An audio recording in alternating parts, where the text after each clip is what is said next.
So friends, in our last video, we have seen that what happened when AC voltage is applied to an inductor. So in our last video, we have seen that when AC voltage applied to an inductor, how current behaves, what is the angle between voltage and current, and what phasor diagram would like be. So before I start further, I would like to remind what we have studied when inductor when inductor is connected to an AC voltage source. Okay, so here is the switch.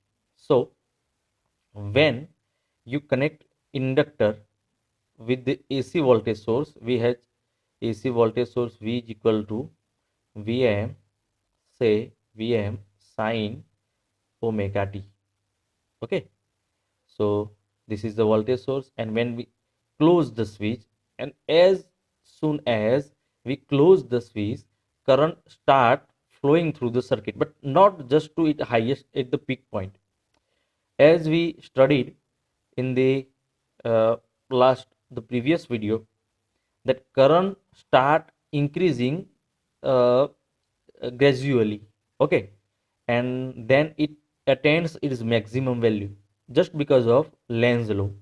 So current initially will always be zero as you press the switch. At the moment you press the switch, the current will be zero, and then gradually it will start flowing through the circuit, and gradually it will increase. Okay, so that can be acquired using few steps. The voltage is as usual Vm sin omega t. Okay, so V is equal to, from the previous chapter, V is equal to the voltage across the inductor. Okay, which is minus L di by dt, but we will ignore minus, so it is just L di by dt, di by dt. Okay, so I also told you that this is the IMP theory. And then uh, take di by dt as subject, then it is di by dt is equal to just V by L. Okay, what else we can do? We can put the value of V, which is Vm sin omega t, by L. Okay, and what else we can do further?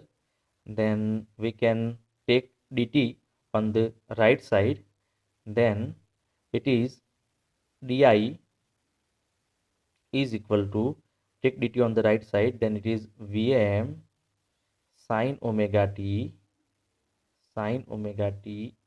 by L into dt, because dt is now on the right side.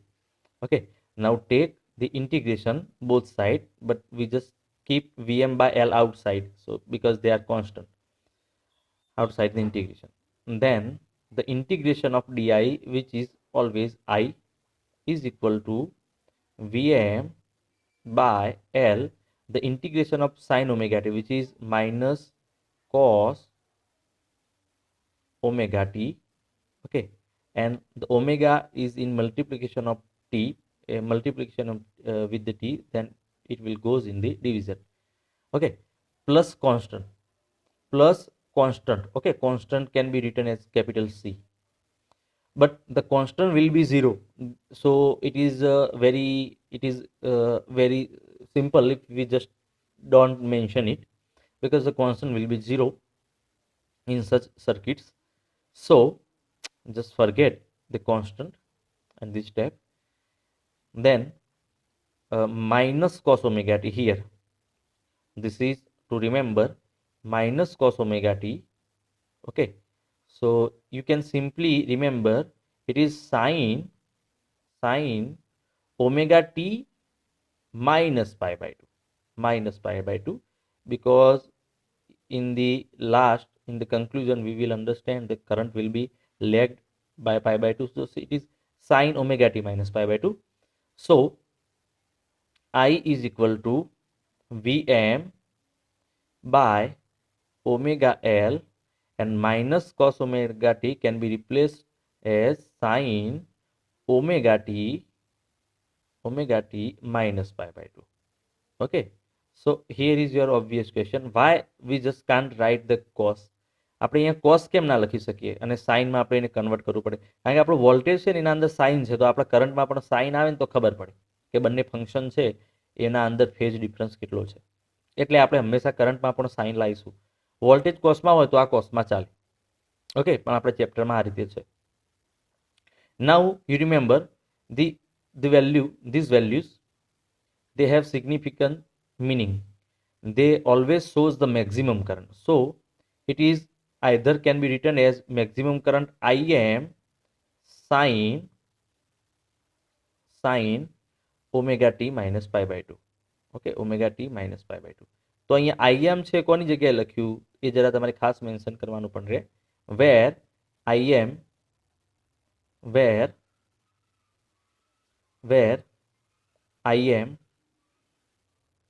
એટલે કે maximum current કોની જગ્યાએ આપણે લખ્યું Vm by omega L. Okay, omega L. ચલો, તો અહીંયા સુધીની આપણી થિયરી હતી. એમાં કેટલીક વસ્તુ આપણે મેન્શન કરવાની. તો આપણો કરંટ છે એનું ઇક્વેશન તમે જુઓ તો એના અંદર સાઇન ઓમેગા ટી જસ્ટ એટલું નથી, પણ એના અંદર માઇનસ પાઈ બાય 2 છે. આપણું જે વોલ્ટેજ છે ને એ પણ સેમ એના જેવો છે, જસ્ટ એટલો ડિફરન્સ છે કે Vm સાઇન ઓમેગા ટી. વોલ્ટેજમાં જસ્ટ શું છે સાઇન ઓમેગા ટી, જ્યારે આપણા કરંટના ઇક્વેશનમાં છે minus pi by 2. That means current છે ને પાઈ બાય 2 જેટલો બિહાઇન્ડ ધ વોલ્ટેજ હશે. વોલ્ટેજ છે ને એના ફેઝરને તમે ડ્રો કરો, આ ધારો કે વોલ્ટેજનો ફેઝર હોય તો એનાથી પાઈ બાય 2 જેટલો બિહાઇન્ડમાં કરંટનો ફેઝર હોય. That is what it shows કે કરંટનો જે ફેઝર છે એ પાઈ બાય 2 જેટલો હંમેશા રોટેશન થતું હોય ને ફેઝરનું આપણે જોઈ ગયા, તો એમાં એ પાછળ હોય. જ્યારે તમે એનો ગ્રાફ ડ્રો કરો એ વખતે વોલ્ટેજનો જે ગ્રાફ હોય એના કરતાં કરંટનો જે ગ્રાફ છે એ ડ્રો કરવા જાઓ તો એ પણ પાઈ બાય 2 જેટલો બિહાઇન્ડમાં હોય આ રીતે. Okay, so that shows what is the phase difference. So પહેલો આપણો એક એમસીક્યુ અહીંયા થાય, what is the phase difference when inductor is connected to AC voltage? The phase difference between voltage and current, so that is pi by 2. Okay, that is fine, but who is leading pi by 2? Then voltage is leading. Who is lagging? So current is lagging. Current will be lagged, मतलब current પાછળ હશે. Who will lead? voltage આગળ હશે. એટલે વોલ્ટેજનો phasor છે ને આગળ હશે આ રીતે. ઓકે, અને કરંટનો ફેઝર હંમેશા એની પાછળ રહેશે ઇન્ડક્ટરમાં, કારણ કે ઇન્ડક્ટરમાં વોલ્ટેજ હોય ને પછી મેં તમને સમજાવ્યું આગળ સર્કિટમાં ગ્રેજ્યુઅલી તમારું કરંટ છે ને ઇન્ક્રીઝ થાય, એટલે કરંટ છે ને પાછળથી તમારા પિક્ચરમાં આવે. એટલે વોલ્ટેજ છે ને હંમેશા એની જે છે ને એની ભૂમિકા ભજવે, મતલબ વોલ્ટેજ છે એનું કામ કરે એના પછી કરંટ આવે. Okay, secondly here is you see Vm by omega L. It has also another significance.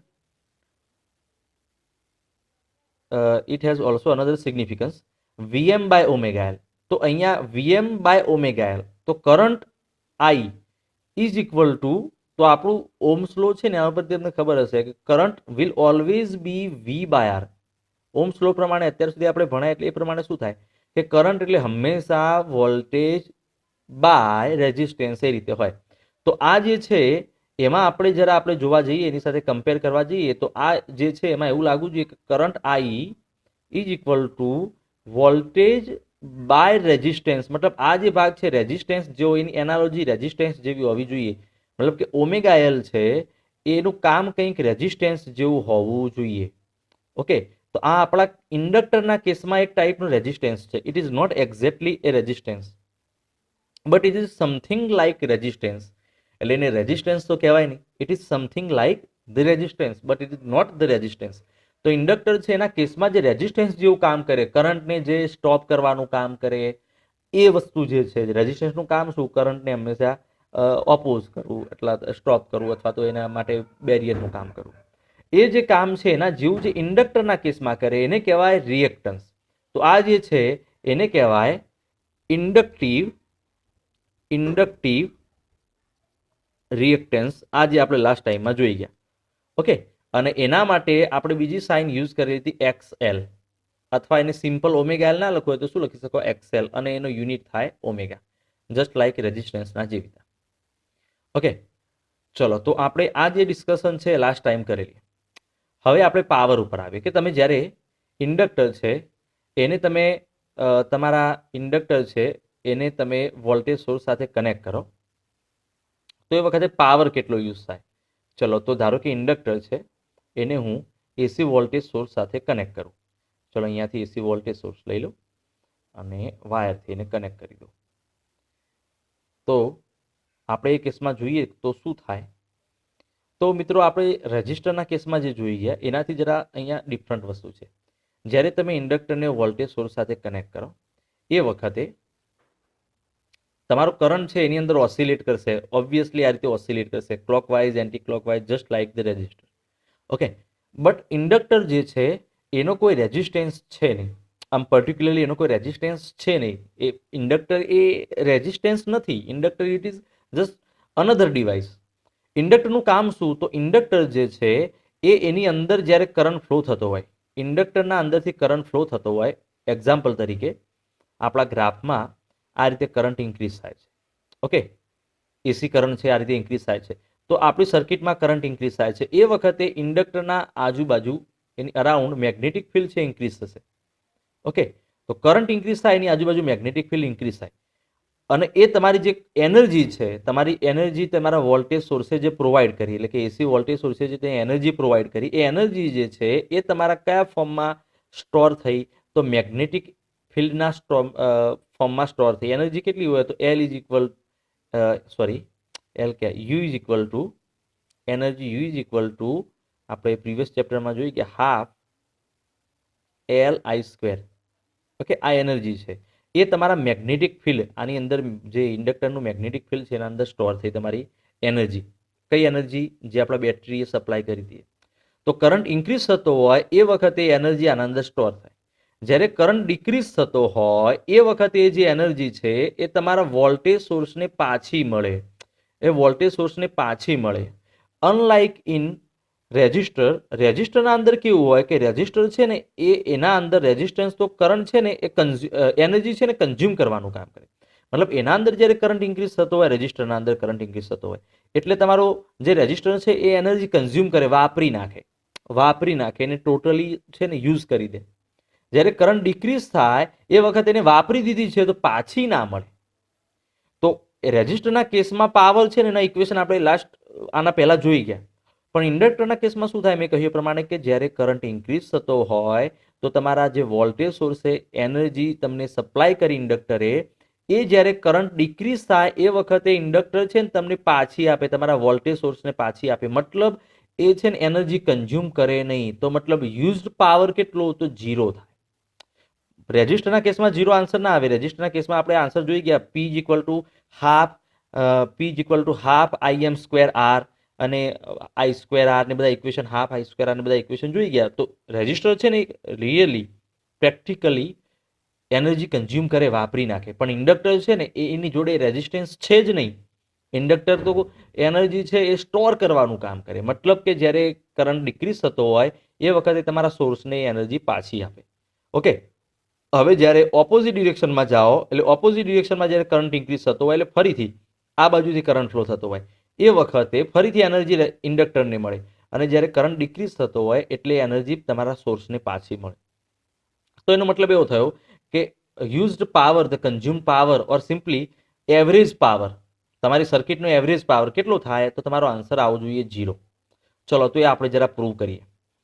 તો આપણે પ્રૂવ કરવા માટે આપણે જે ઇક્વેશન જોઈ ગયા વોલ્ટેજ અને કરંટના, એનો યુઝ કરીએ આપણે. ચલો તો સિમ્પલ કે ભાઈ power, the power in the circuit. તો પાવર જે છે એનું ઇક્વેશન તમે શું લખો? તો તમે I square R V square by R અથવા વી આઈ એવું લખી શકો. ચલો આપણે આઈ વી આઈ વાળું ઇક્વેશન યુઝ કરીએ.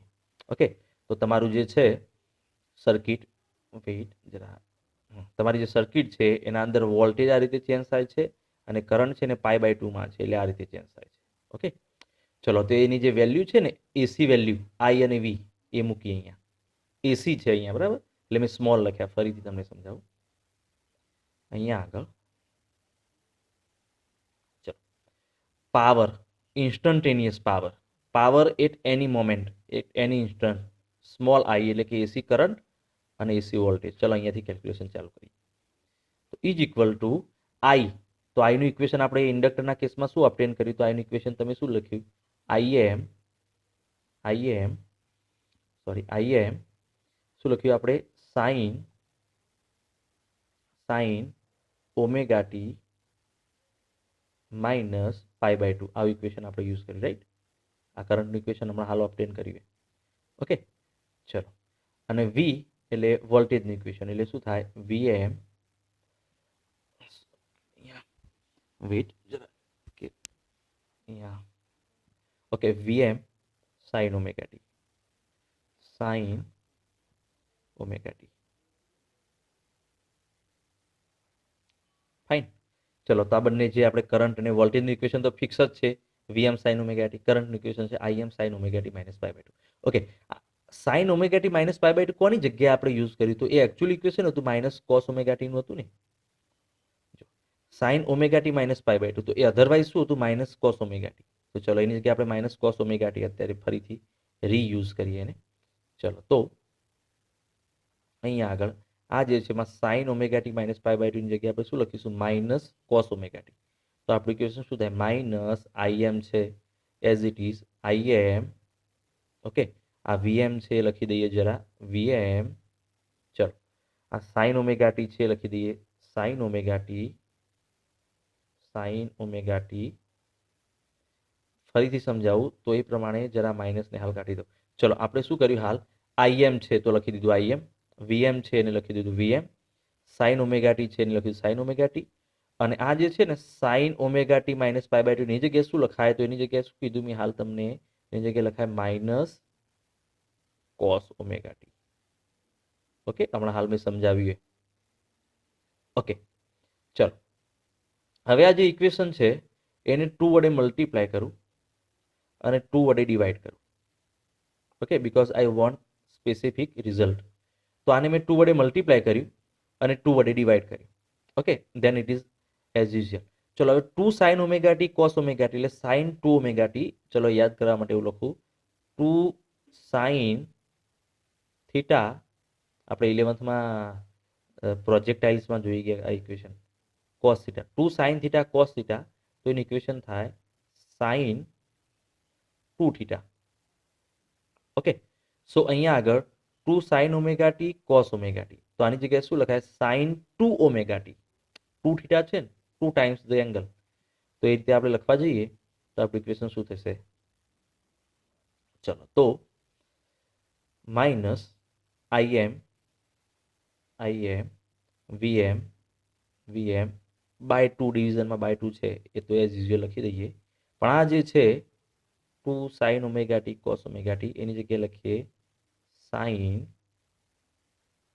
2 omega t. Okay, so this is the instantaneous power. કોઈ પણ ઇન્સ્ટન્સ આગળ અહીંયા જ્યારે વોલ્ટેજ અને કરંટ ચેન્જ થતા હોય ને એ વખતનો પાવર. કોઈ પણ ઇન્સ્ટન્સ આગળ તમે ગણવા જાઓ તો પાવર કોઈ પણ ઇન્સ્ટન્સ આગળ છે એ આની અંદર ટી ની વેલ્યુ મૂકો, કેટલા ટાઈમ આગળ પાવર જોઈએ છે એ મૂકો એટલે તમને પાવર મળી જાય. હવે આ ચેપ્ટરમાં મેં તમને કયો પાવર ઓલવેઝ યુઝ કરવાનું કીધું? તો એવરેજ પાવર. તો એવરેજ ફૂલ સાયકલ. ચલો, તો એક ફૂલ સાયકલ ઉપર મતલબ કે અહીંયા વોલ્ટેજ તમારો એક સાયકલ પૂરી કરે અને કરંટ પણ એ પ્રમાણે જે બદલાય, એમાં એક સાયકલ પૂરી થાય એમાં એવરેજ પાવર કેટલો થાય? તો તમારો એવરેજ પાવર છે એના ઉપર એવરેજ પાવર ફાઇન્ડ કરો તો શું કરવાનું? P⁻. એવું ના કરવું હોય તો શું કરવાનું? બ્રેકેટમાં P. ઓકે, અને એવું ના કરો તો જસ્ટ શું કરવાનું? Capital P. તો તમારે એવરેજ પાવર છે એ થઈ જશે. બરાબર? ચલો, એવરેજ પાવર, તો આ જે વેલ્યુ છે એનું એવરેજ ફાઇન્ડ કરવાનું. તો એવરેજ ઓફ માઇનસ આઈએમ, આ ઇન્સ્ટન્ટેનિયસ છે. Okay, spontaneous. ચલો, તો આની એવરેજ ફાઇન્ડ કરવી છે. Minus VM IM VM by 2 sine 2 omega t. Okay, આની એવરેજ વેલ્યુ ફાઇન્ડ કરવી છે. ફાઇન. આની અંદર IM VM 2 they are constant. So એમને આપણે એમની એવરેજ ફાઇન્ડ ના કરવાની, એમને આપણે જરા બ્રેકેટના બહાર લખી શકીએ. તો માઇનસ IM VM બાય 2 એમની એવરેજ ના મળે, કારણ કે કોન્સ્ટન્ટ છે, કોન્સ્ટન્ટ વેલ્યુની એવરેજ ના મળે. એવરેજ કોની મળે? જે ચેન્જ થતી હોય એમની વેલ્યુ નહીં મળે. તો જસ્ટ આપણે કોની ફાઇન્ડ કરવાની રહી? તો we have just find average of sine 2 omega t. Okay, we have to find the average of sine 2 omega t. Okay, હવે મેં તમને કહ્યું કે સાઇન કે કોસ હોય તો એની એવરેજ શું થાય? Your simple answer will be 0. Sine cos એ કોઈ પણ ફંક્શન હોય, તો વેરિયેબલ ફંક્શન હોય કોઈ પણ, તો એની એવરેજ 0 થશે. એવું મેં તમને કહ્યું હતું. સાઇન સ્ક્વેર કે કોસ સ્ક્વેર હોય તો હાફ થાય. અહીંયા સાઇન કે કોસ હોય તો એની આની એવરેજ છે 0 થાય. But average of sine 2 omega T, omega T હોય, 2 ઓમેગા ટી હોય કે 3 ઓમેગા ટી હોય, વોટ એવર, તો એની એવરેજ 0 થશે. બસ એના અંદર ટી આવવો જોઈએ, તો એની એવરેજ 0 થશે. તો આ જે છે એ આન્સરમાં average power capital P is equal to 0. ચલો આપણે પ્રૂવ કરી દીધું.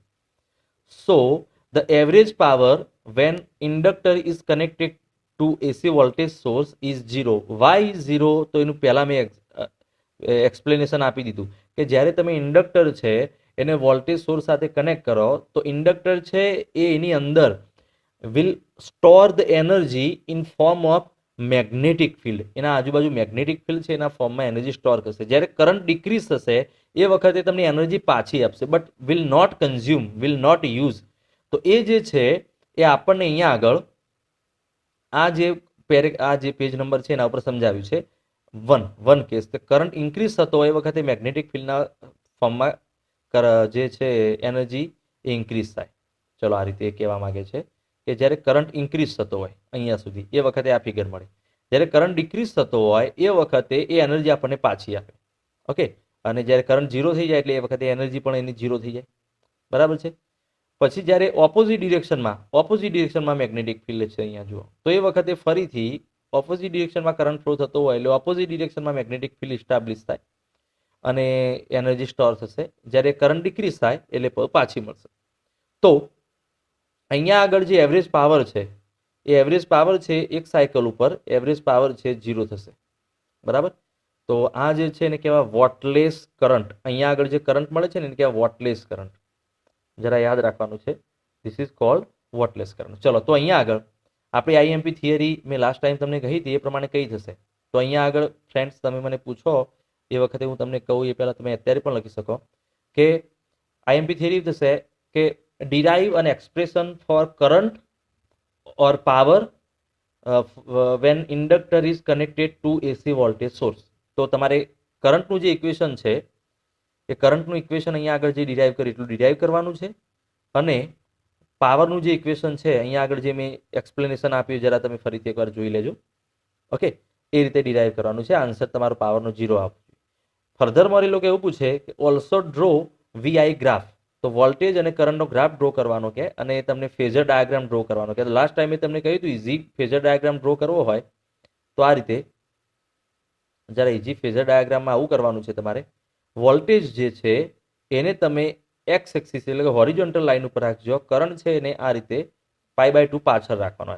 આ ફેઝર ડાયાગ્રામ થઈ ગયો ઇન્ડક્ટર માટે. અને તમે જે VI ગ્રાફ ડ્રો કરો એમાં વોલ્ટેજ અહીંયા છે ને, તો તમારો ગ્રાફ અહીંયાથી સ્ટાર્ટ થાય. મતલબ આ રીતે સાઇન, આ રીતે વોલ્ટેજનો ગ્રાફ ડ્રો થાય. અને કરંટ આ નીચે છે તો એની સામે અહીંયાથી કરંટનો ગ્રાફ ડ્રો કરવાનો, એટલે કે અહીંયાથી આમ સ્ટાર્ટ કરવાનો. ઓકે, આ રીતે. તો આ થઈ ગયું VI ગ્રાફ અને આ થઈ ગયું ફેઝર. આપણી બુકમાં જે છે એના કરતાં બહુ સિમ્પલ આ રીતે તમારે ડ્રો કરવાનો છે. ઓકે, આઈ હોપ કે તમને એમાં ખ્યાલ આવી ગયો. ચલો, તો હવે આપણે નેક્સ્ટ જોઈએ. તો મિત્રો, when we connect capacitor to a voltage source, then this is also IMP theory. ઇન્ડક્ટરના જે રીતે આઈએમપી થિયરી કરી એ રીતે આ પણ આઈએમપી થિયરી છે કે ભાઈ કેપેસિટર છે એને કનેક્ટ કરો તો એ વખતે કરંટનું ઇક્વેશન સેમ એ રીતે છે. કરંટનું ઇક્વેશન ડિરાઈવ કરો, પાવરનું ઇક્વેશન ડિરાઈવ કરો અને ફેઝર ડાયાગ્રામ ડ્રો કરો. હવે તો તમને ખબર પડી જશે, બિલકુલ આસાન છે. પાવર તો આ કેસમાં પણ 0 જ થવાનું છે. ઓકે, ચલો તો આપણે જોઈએ કે કેપેસિટરને જ્યારે કનેક્ટ કરીએ એ વખતે શું થાય. તો ફ્રેન્ડ્સ, અહીંયા આગળ મેં તમને સમજાવ્યું એ પ્રમાણે આપણે ઇનિશિયલી જે વાત કરી હતી ઇન્ડક્ટરના કેસમાં એ રીતે કેપેસિટરમાં આપણે સ્ટાર્ટ કરીએ. ચલો તો તમે કેપેસિટર લો.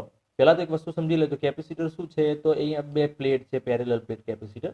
એ બે પ્લેટ છે, એ પ્લેટથી એક સાદું સિમ્પલ કેપેસિટર બનાવ્યું છે અને એને આપણે એસી વોલ્ટેજ સોર્સ સાથે કનેક્ટ કરેલું છે. અહીંયા આગળ હું સ્વિચ જે છે એ મૂકી દઉં, કારણ કે મારે તમને ખાસ વસ્તુ સમજાવી છે. ઓકે, અને એને આપણે કનેક્ટ કરી દઈએ કેપેસિટર સાથે.